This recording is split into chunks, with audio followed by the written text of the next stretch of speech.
Até preparei uma pergunta sobre isso aqui, ó. Sem apelação e vitimismo, eu sei que ao decorrer dos tempos as mulheres sempre sofreram para hoje estarem em lugares de destaque que sempre mereceram estar. A senhora já sofreu algum tipo de preconceito machista no contexto igreja? Você tava doido pra jogar essa pra mim, né? Ai, Senhor da graça, Senhor. Toma conta. Não, tá tudo bem, gente. Olha, gente, desculpa que eu sou agoniada, eu fico mexendo assim. Eu sou agoniada, tá? Eu não sei ficar quieta, né? Meu Deus. Se eu tiver agoniando vocês aí, no caso, tô nem aí. Vocês que lute. Mas, deixa eu falar. É o negócio do machismo. Eu vou usar uma frase aqui. Uma mulher, qualquer mulher que se disser que nunca sofreu preconceito, machismo, sexismo, misoginia, de alguma forma, é, no mínimo, uma mulher muito distraída ou tem problema de sanidade mental. Mas dentro da igreja não pode existir isso, não? Aí existe? Oh, qualquer mulher. Não, existe em qualquer ambiente, em qualquer lugar onde existe o ser humano. E não existe o machismo só que parte do homem, tá? Mas da mulher também, porque é estrutural. Existem então, mulheres sim, machistas? Claro, o machismo de saia costuma ser pior, às vezes, do que o de calça. Como seria o machismo de saia? Mulheres que foram socializadas, elas internalizaram os pressupostos errados. Agora a senhora fez o chique ali atrás, hein? Elas internalizaram. É isso, é cultural, né? É estrutural. Então, elas internalizaram. Tem mulheres que sim, a mentalidade delas foram formatadas para ter esse repúdio, para ter essas falas. Eu, por exemplo, a minha mãe mesmo, não é uma mulher ruim, mas lá em casa, por exemplo, eram 6 filhos, e os homens não lavavam um copo. Você acha que isso é por conta de quê? É que os homens sempre foram... Muitas vezes é até inconscientemente. Uhum. É subconsciente, mas existe. Agora, falando da igreja, eu tenho que separar, tá? Claro que já sofri. Nascer mulher já é nascer em condição de risco e de vulnerabilidade. Isso não é sobre vitimismo, isso é realismo, tá? Isso é realismo. Claro que já sofri estigmas, algumas dificuldades, muita coisa é dificultada, muitos estigmas.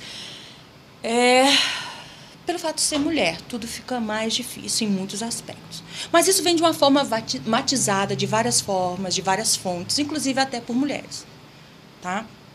Mas, no sentido ministerial, vou dizer, a pior fase do meu ministério não foi por conta do machismo.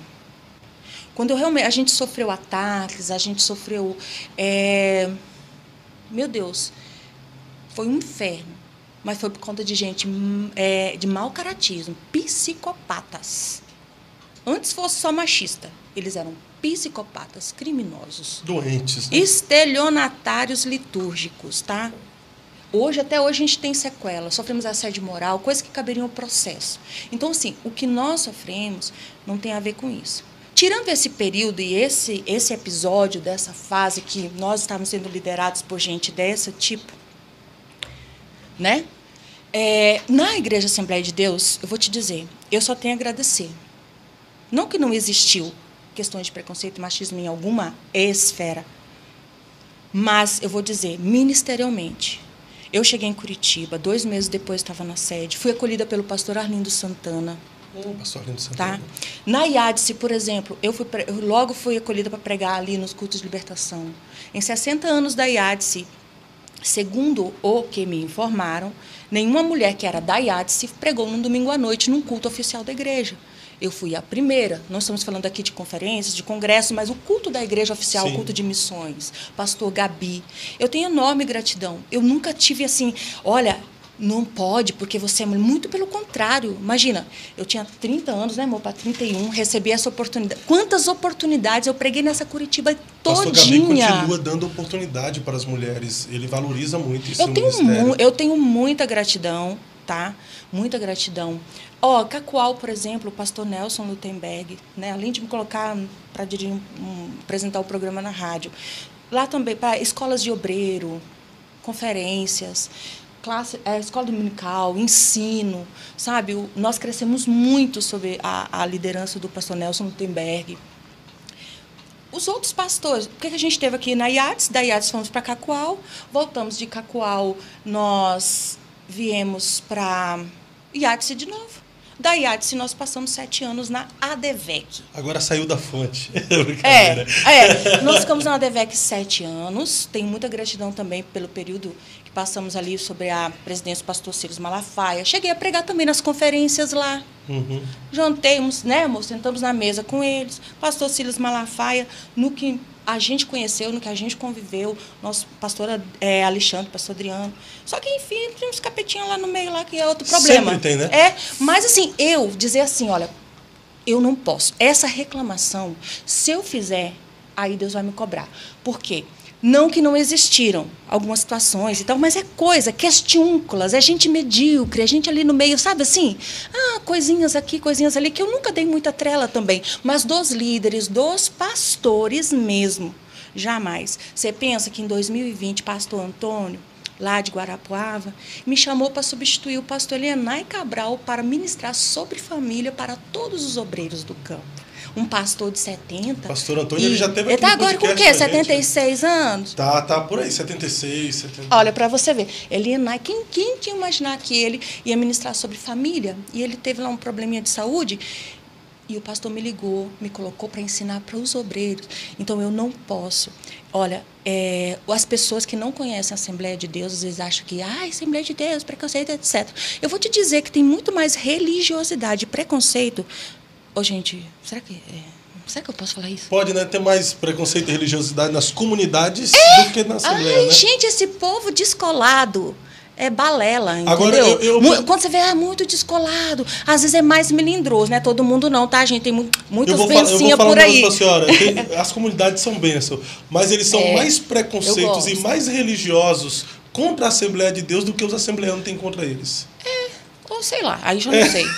Mas falando sobre esse tema aqui, ó. Não sei, mas assim, eu sei assim, que eles sempre falam, nossa, mas na Assembleia, eles pensam assim, nossa, como não te queimaram na fogueira? Muito pelo contrário. Até hoje, 80% das minhas agendas são na Assembleia de Deus. Tá? Vai continuar.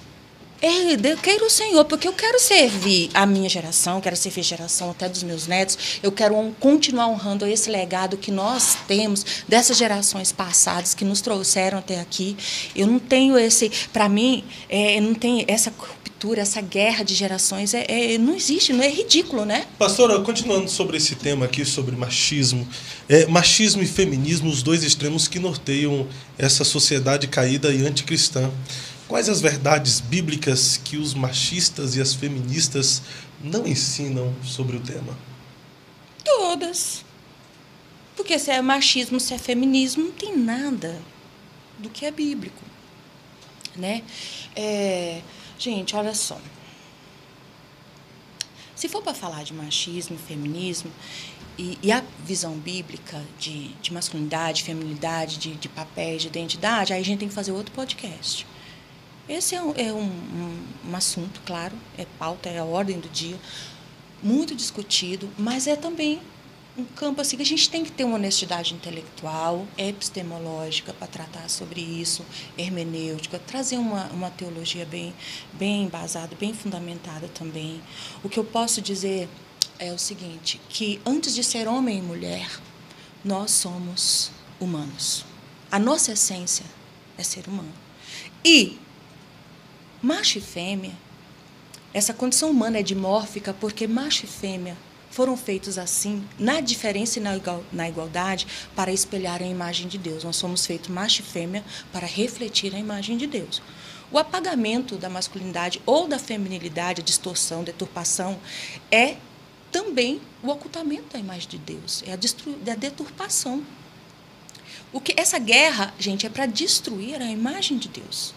Uma guerra, ela é fundamentalmente, essencialmente espiritual, mesmo que passe por todas essas dimensões culturais, filosóficas, guerras de narrativa, políticas, mas, enfim, acima de tudo, é uma batalha espiritual para destruir a imagem de Deus que nós carregamos.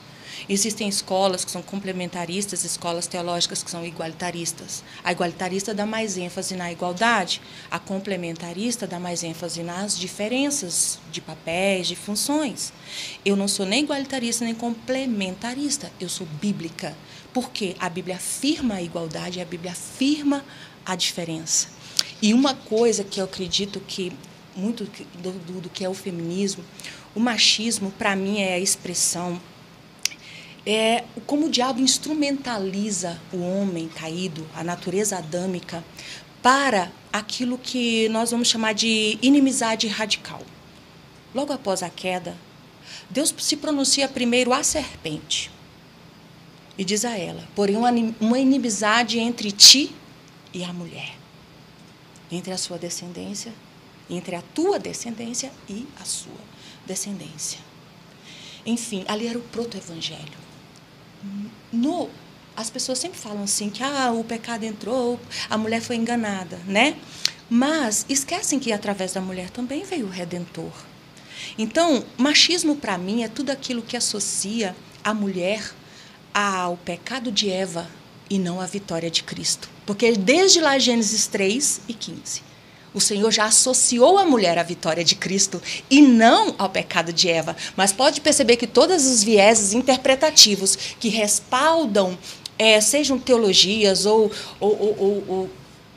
doutrinas machistas, alguma coisa, vai atrelar sempre a mulher à queda de Eva e não à vitória de Cristo. Tá?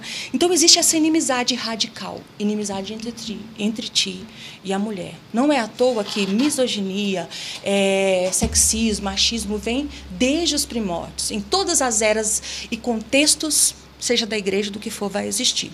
Tá. Agora, o feminismo é o quê? É uma resposta, é a natureza adâmica, a natureza caída da mulher tentando responder ao pecado do homem. São dois pecados conversando. Então, um tentando, resolver um erro com outro erro. Sim. E o feminismo, gente, existem muitos feminismos, tá? A gente falar de feminismo, a gente tem que falar, não estamos falando de algo monolítico, tá? Então, o feminismo, para mim, resumindo aqui, grosso modo, né, nós estamos discutindo feminismo, mas falando grosso modo aqui, é a tentativa de dar respostas sociais e políticas para problemas espirituais.